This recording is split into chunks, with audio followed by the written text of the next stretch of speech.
1400 வருடங்களுக்கு முன்னாடி நபி ஸல்லல்லாஹு எங்களுக்கு ஒரு வழிமுறையை காட்டி தந்துட்டு போனாங்க. சிம்பிளா சொல்லணும்டா, இன்னைக்கு எல்லா கவர்மெண்ட்டுமே டாக்ஸ் அப்படிங்கிற விஷயத்துல இன்கம், ப்ராஃபிட், ஸ்பெண்டிங் இந்த 3 விஷயத்துல இருந்துதான் மக்கள் கிட்ட இருந்து டாக்ஸ் எடுக்கிறாங்க. பொதுவாக எல்லா நாடுகள்லையும் இது வேற வேற பேர்ல இருந்தாலுமே கூட.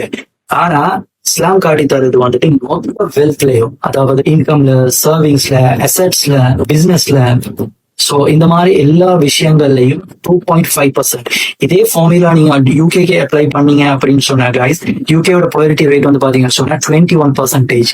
அந்த மொத்தத்தையும் 2.5% பில்லியன்ஸ் அண்ட் மில்லியன்ஸ் ஜகாத் கொடுத்தாங்கன்னு சொன்னா அந்த நாட்டுல ஏழ்மை அப்படிங்கிற பேச்சுக்கே இடமில்ல.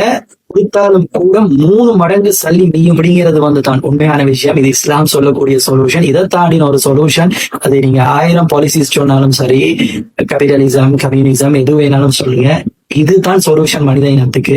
இதை தாண்டி ஒரு சொல்யூஷன் இல்ல. இது வருத்தமான விஷயம் என்னன்னு கேட்டா, இதை முஸ்லிம்ஸும் சரியா பிராக்டிஸ் பண்றது இல்ல, மத்தவங்களும் இதை பிராக்டிஸ் பண்றது இல்ல.